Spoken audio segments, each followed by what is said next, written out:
Excuse me, Thea. Aren't you home right now? No, I'm with Angel at the hospital.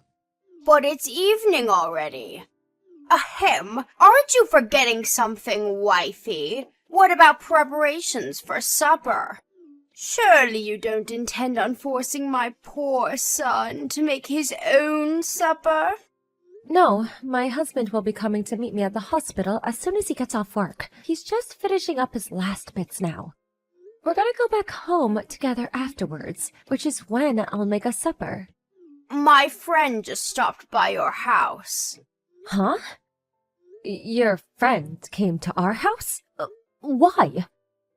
She said she had some business to take care of in the neighborhood. I said that you'd give her a lift home in your car. It's a long way, and there's no reason she should have to make her own arrangements with you living so close by. What? This is the first I've heard of it. Because I didn't tell you. Valerie, look, I'm sorry, but I'm not at home all the time. I have things of my own to do, and a life of my own to lead. You can't just go around making promises to people on my behalf. I thought you'd be home because you should be making preparations for supper like a good wife right about now. My friend stopped by your house when I said you'd take her, but she said you weren't there, and now she's complaining at me. Do you have any idea how much embarrassment you've caused me, young lady? I told you this before, but I come to the hospital to be with Angel whenever I have time. I told you you're better off just assuming I won't be home. Please stop making promises on my behalf. If anything, being at home is the exception these days. Dearie me, you really are spoiling that girl. Angel's going to grow up to have terrible manners and a poor work ethic if you're not careful. Just because she's ill doesn't mean you have to go to the hospital to see her every single day. She needs to learn what it means to be independent. She's a little girl. Besides, I have no idea whether her condition will deteriorate in the future. Any time I get to spend with her is valuable. Please don't say such awful things about your granddaughter.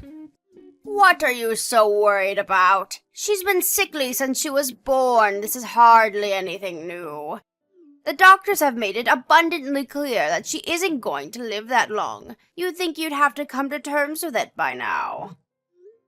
Is that why you think I shouldn't go and see her? That's not what I'm saying. Stop being overly dramatic and trying to paint me as some cruel, heartless villain. I'm just saying you don't have to base your entire life and every decision you make around her. You should be more considerate towards what the other people in your life want, like me. What's the point in you having a car if you only use it to go to and from the hospital? The least you could do is take me on holiday to a hot spring resort, or to the theater, or to the beach from time to time. I'm devoting all of the time I can to Angel right now. My husband's with me on this one. Is he really? I wonder. He knows that no matter what he says or does, you'll only ignore him and spend all your time with the girl. Are you sure he isn't just going along with it because he knows how stubborn you are and he's afraid how you might react? Absolutely not! How could you even suggest that? Angel's the most important thing to both of us. She's our #1 priority. My God, you really are stubborn, young lady. Angel's a girl. What sense is there in wasting your time waiting hand and foot on her like she's some princess? What does her gender have to do with anything? Everything! At least if she was a boy, you could raise her as the successor to my son's company. Hopefully you'll fulfill your duty as a wife and provide me with a grandson before long. I'm sorry, Valerie, but to be honest with you, that's the last thing on my mind right now. I'm gonna go help the nurses with Angel's dinner now, so if you excuse me, I have to go. No, you excuse me, young lady. I am not done speaking with you. Don't you dare!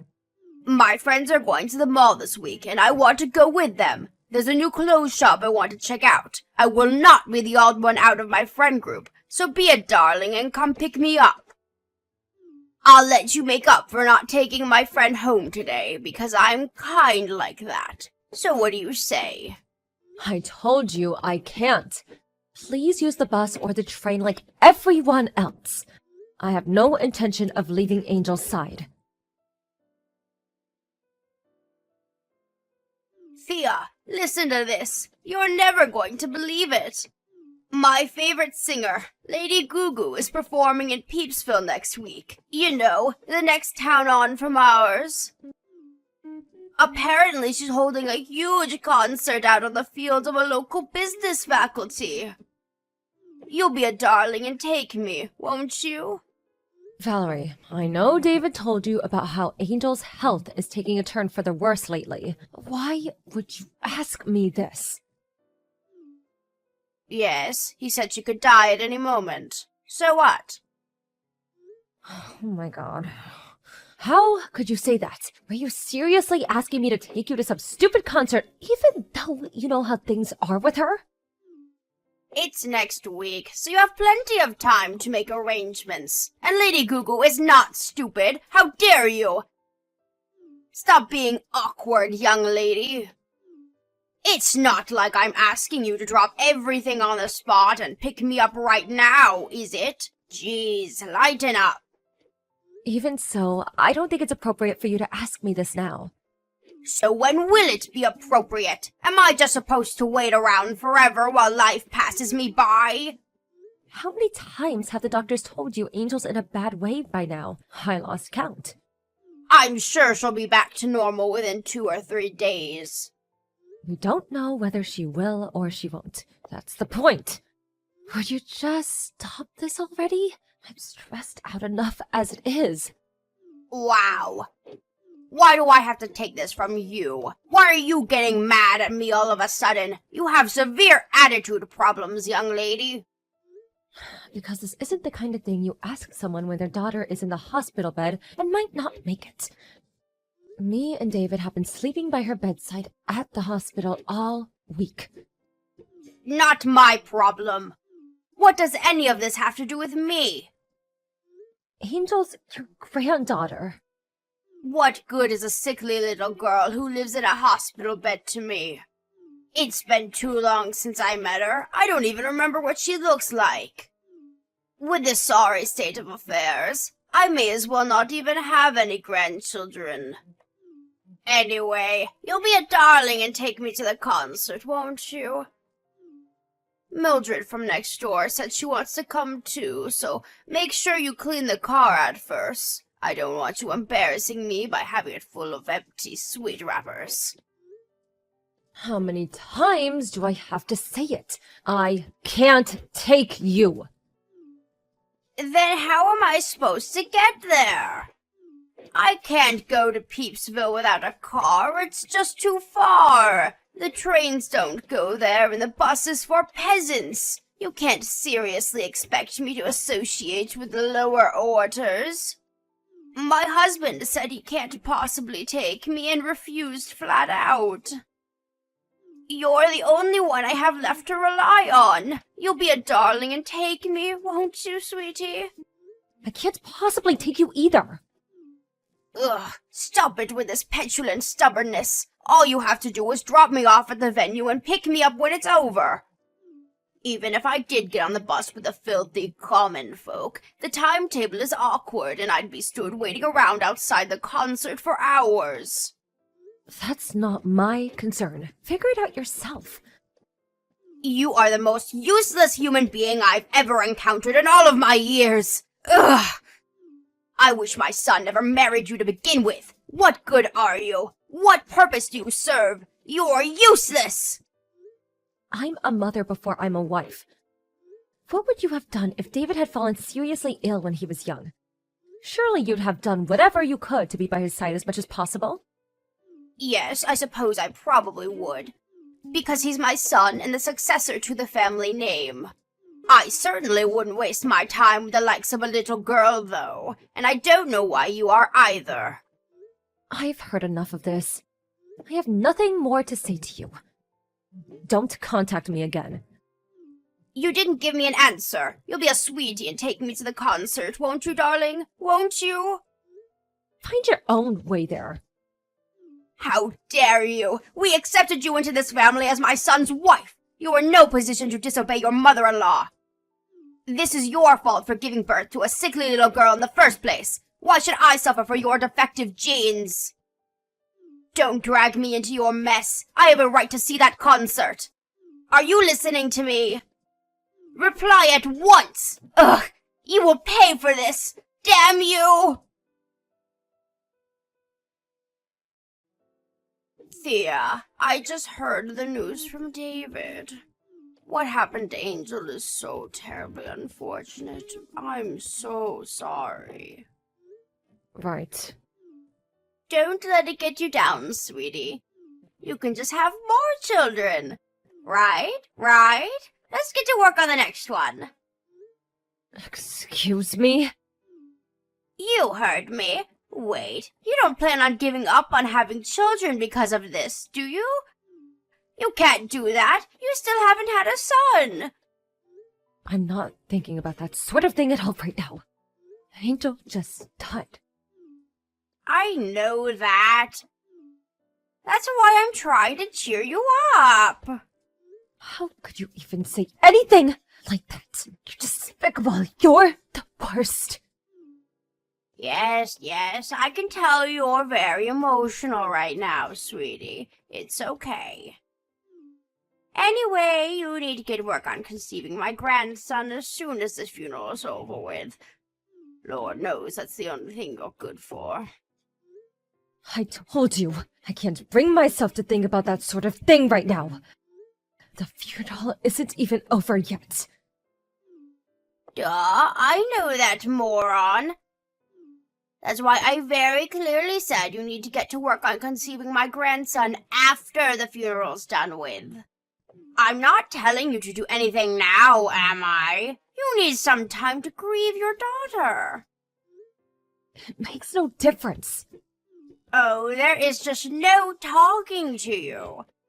Why is everyone being so depressing about this? You think Angel would want you to be all gloomy and miserable? I won't be wasting my time by going to the funeral or the cremation.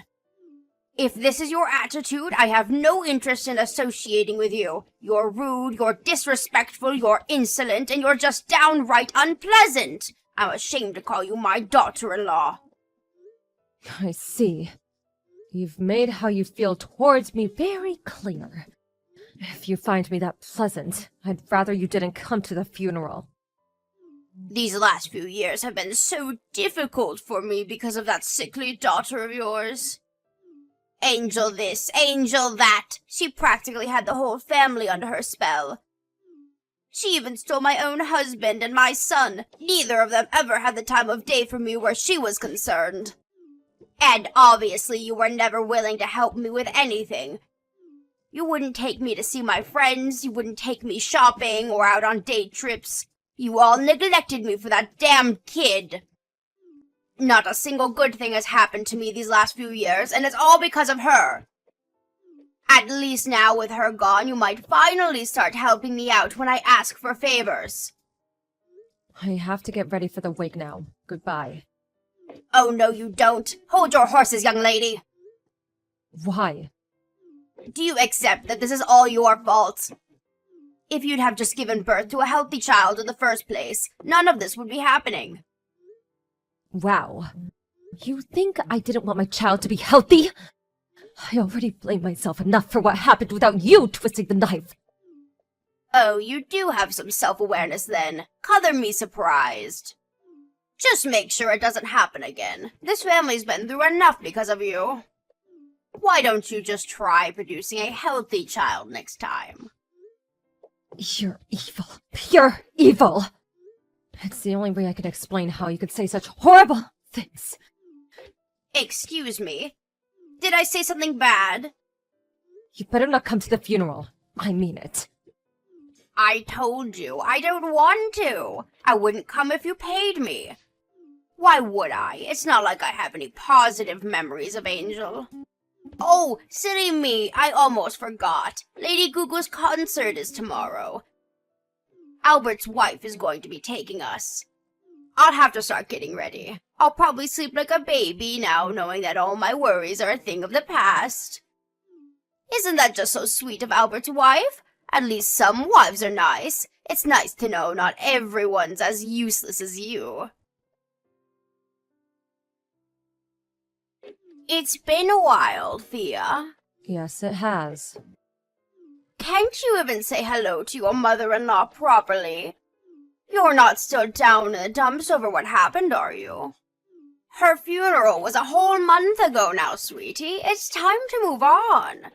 You can't dwell on the past forever. It's not what you'd want. Yes, it's still only been a month. Her body's still barely cold, and you dare tell me to move on. Stop being so dramatic. Surely you're at least feeling a little more level-headed than you were immediately after it happened. I hope you are, because it's time to get to work soon. I do hope you won't let me down again. Good luck, sweetie. I have absolute faith in you. What are you talking about? My grandson. Hurry up and show me my delightful grandson's cute face. Angel was never your grandchild as far as you were concerned, was she? Obviously not. Not only was she terribly sickly and frail, but she lived in the hospital, and that's not even to mention the gender. To be frank, I considered her to be unrelated to me from the moment I learned she was a girl. Anyway, forget all that. It's time for you to start focusing on popping out the next one, young lady. Make sure it's a boy this time, no matter what. There are some things you just don't say. You have no idea what it means to be a decent human being, do you? Part of me didn't want to accept that my husband's own mother could be such a despicable piece of crap, but there's no denying it. You're beyond saving. Excuse me? You still didn't notice, did you? No one wants anything to do with you anymore. When's the last time you saw your husband? Huh? Now that you mention it, I haven't seen much of him at all over the last few days. He said he wouldn't be home for a while because he's busy with work. He's still not home, is he? So what? We all go through busy periods. If he has work, he has work. It can't be helped. He always did go away on business a lot. I'm used to it. What are you getting at here? It's not unusual for him to be out of the house for days and weeks at a time. Your husband left you.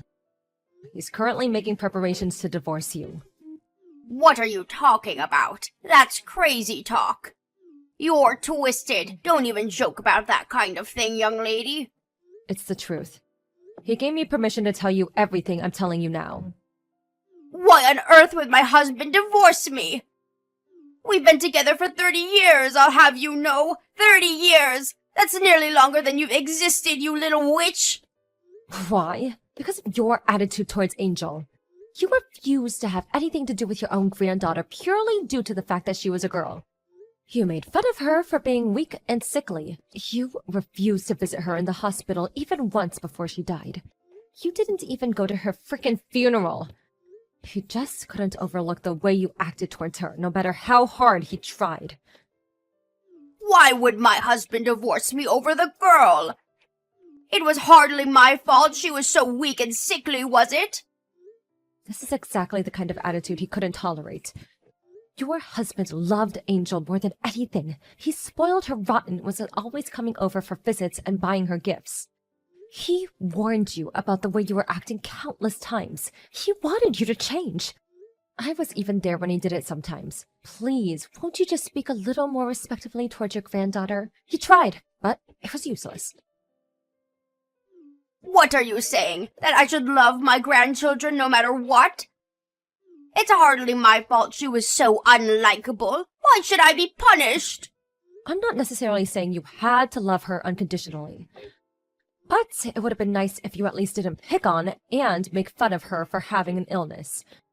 Or make mean-spirited, disparaging comments about her whenever you felt like it, when you knew full well that she could hear you. You're free to think what you'd like to think about people within the confines of your own mind. That doesn't mean you have to say every little nasty remark that pops into your head when you know damn well no one wants to hear it. I can't help being honest. I say what's on my mind. What's the problem with that? The fact that you don't even seem to understand why everyone's sick of you probably has something to do with why you're being divorced. Me, David, your husband, none of us want anything to do with you ever again. We're cutting you out of our lives forever. What does my son David have to do with this? He was Angel's dad. We all loved that girl. You don't have a single ally in this family anymore. You've burned all of your bridges beyond repair. Never contact any of us again. Wait a sec. Hold your horses, young lady.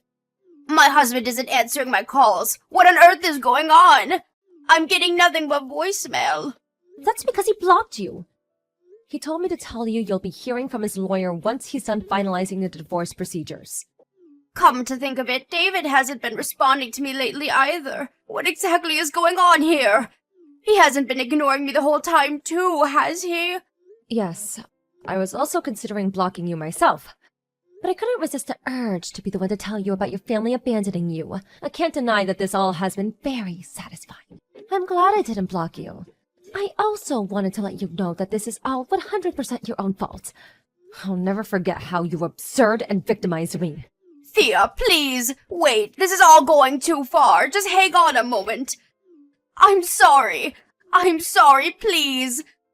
Will you tell my husband and son I apologized? Tell them to unblock me. I'm begging you. Like hell I'm telling them that. Anyway, even if I did tell them, it wouldn't change anything. They didn't block you because I told them to. They blocked you because you're toxic and poisonous, because you're evil, malicious, and mean-spirited. If there's something you desperately need to say, I suggest you tell it to the lawyer your husband hired. Oh, no, you don't. I won't speak to my own husband through a damn lawyer. Let's all discuss this together as a family. Family? Oh, that's funny. You seem to be making a misunderstanding. Because not a single one of us thinks of you as family anymore. Stop speaking to me like that. I am your mother-in-law. That still makes me your mother, young lady.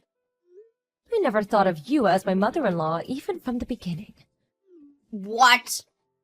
I mean, come on, why would I? The bullying started as soon as I married David and we moved in together. You mocked and ridiculed me. You insulted my daughter because she was born with an illness. You looked down on both of us. You made me feel worthless for not giving you a grandson. In-law or not, someone who treats me and my family like that is no mother of mine. That's fine by me, though. After all, you never acknowledged Angel as your granddaughter, did you? Why should I acknowledge you as my mother-in-law? I'm free to think what I like of you. Thea, I'm so sorry. I can't apologize enough for my horrible attitude towards Angel, really. I feel terrible about everything. Too little too late. Angel's never coming back. I'll never do anything like this again, I swear. I'll think about my behavior. I'll change. Please, just give me another chance. You're free to think about your behavior and change. And honestly, I hope you do. But you're not getting another chance. We mean it when we say we're washing our hands of you. You're not our problem anymore. I hope you use this as a lesson and become a better person. How am I supposed to live without my family? My husband's divorcing me. And my David cutting me out of his life forever. Oh, the horror. I can't do this, Thea. Please, I'm old and frail. Please don't do this to me. I'm begging you, Thea. I'll do anything. Help me. I'll do anything. If you'll really do anything, then forget about us and leave us in peace and lead our lives without you. You don't deserve our help, and you're not getting it, so just give up. You're nothing but a stranger to us now. Valerie's husband made it clear he wanted to divorce her. But being as stubborn as ever, she refused to meet him halfway, and he was left no choice but to take her to divorce court. Now, this is quite ironic for someone who has harped on so much about womanly duties, but apparently she never did the housework and she was always out drinking with her friends. And made all kinds of hurtful remarks that led to pretty significant deterioration in his mental state. Sounds like divorce had just been a long time coming. Eventually, the judge deemed her to be at fault, and her husband's case was acknowledged. With that, she has no choice but to go through with the divorce. Last I heard, she was living alone at the house she was awarded as part of the alimony while looking for work to support herself. As far as I know, she never had a job in her life, so things could get difficult for her. David and his dad told the whole family about her behavior, and when word made its way to her group of friends, she became a sociopath. And now, she doesn't have a soul to rely on in the world. It's amazing how quickly rumors spread, and in a little while, the tale of the wicked stepmother was all you'd hear about at family gatherings. I'm just relieved it's a story we can reminisce over, because when it was really happening, it was hell. With no means to support herself and no marketable skills to speak of, we don't know how she intends to support herself alone from here on out. But to be honest, we don't care. She isn't our problem anymore. No matter how hard life is for her now, no matter how much she struggles, and no matter how much she begs us, we won't be lifting a finger to help her. Me and David moved away immediately after Angel passed away, and Valerie's husband followed suit. We all live in the same neighborhood now and are always there to support each other. But she didn't just leave me with sadness. She also filled my heart with beautiful, joy-filled memories, which I'll cherish and hold dear forever until it's my last time to join her. I want to start thinking positively about the future now. I like to think Angel is watching down on us all from heaven, and I want to live a life that makes her proud. As anyone who's experienced the pain of losing a child knows, it never gets easier. But me and David are committed to overcoming our struggles and carving out a life filled with love and happiness.